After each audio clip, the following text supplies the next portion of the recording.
Saudara-saudara yang terkasih dalam nama Yesus Kristus, dimanapun kita berada saat ini, yang bisa dijangkau oleh channel YouTube Distrik 2 Selindung, kiranya marilah kita sejenak meluangkan waktu kita untuk mendengarkan renungan harian Jumat 10 Juli 2026. Sebelumnya, marilah kita mempersiapkan diri, mari kita berdoa.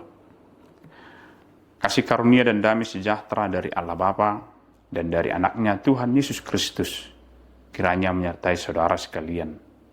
Amin. Firman Tuhan untuk hari ini tertulis di Ibrani 10 ayat 23. Demikianlah firman Tuhan. Marilah kita teguh berpegang pada pengakuan tentang pengharapan kita, sebab Ia yang menjanjikannya setia. Demikian firman Tuhan. Saudara-saudara yang terkasih dalam Yesus Kristus, mengikut Kristus tak selamanya harus menikmati jalan yang mulus, tanpa adanya kerikil dan bebatuan. Tentu bagi seorang yang beriman kepada Kristus, ada konsekuensi iman yang harus dijalaninya. Tantangan, bahkan siksaan, bahkan banyaknya penderitaan yang harus dia alami. Nas ini mengingatkan kepada kita sebagai orang percaya untuk tetap setia kepada Kristus Yesus. Meskipun banyaknya tawaran dunia yang memberikan kepada kita kesejahteraan, menawarkan kepada kita harta, menawarkan kepada kita kesuksesan. Tetapi janganlah karena kekayaan dan semua itu iman kita menjadi goyah, atau kita sudah meninggalkan Kristus sebagai juru selamat kita.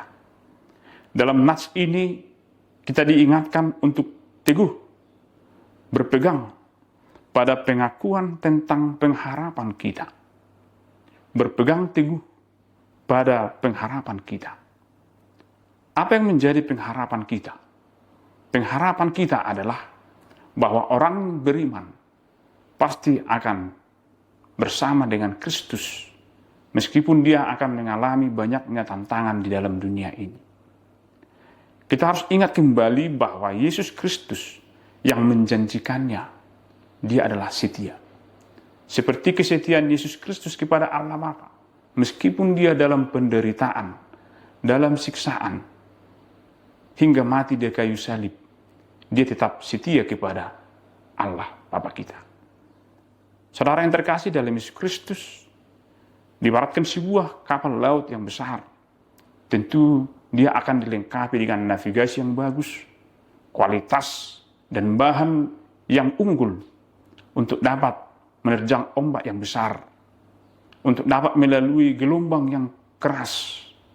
Tetapi ada hal yang sangat mendukung, yaitu adanya sebuah jangkar yang bisa dipergunakan ketika kapal itu akan berlabuh, atau ketika kapal itu mengalami guncangan hebat di tengah laut, maka jangkar akan diturunkan agar kapal itu tidak terombang-ambing dan tidak kehilangan arah.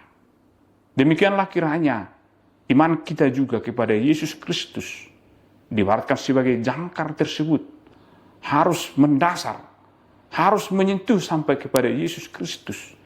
Jangan terombang-ambing, jangan gantung, tetapi dia harus kuat melekat kepada dasar iman kita, yaitu Yesus Kristus.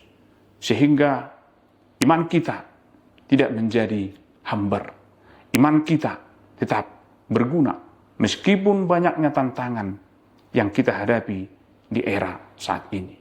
Bapak, Ibu, saudara-saudara, kalau kita mendengarkan banyaknya sekarang orang Kristen yang meninggalkan imannya kepada Kristus hanya karena jabatan, hanya karena harta, atau posisi,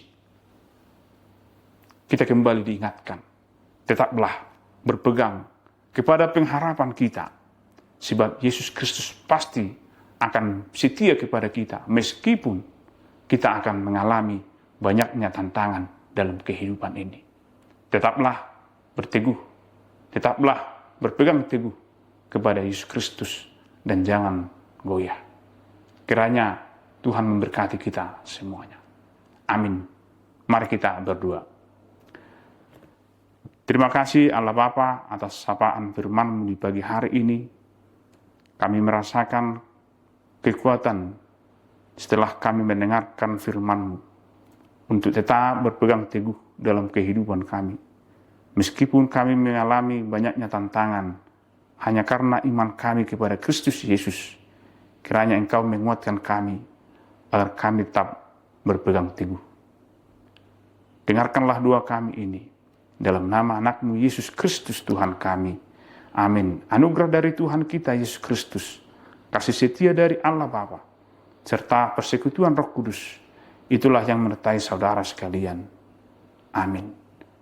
Saudara-saudara pendengar dan yang menyaksikan YouTube ini, tetaplah setia menjalani kehidupan kita bersama Yesus Kristus yang selalu setia. Horas.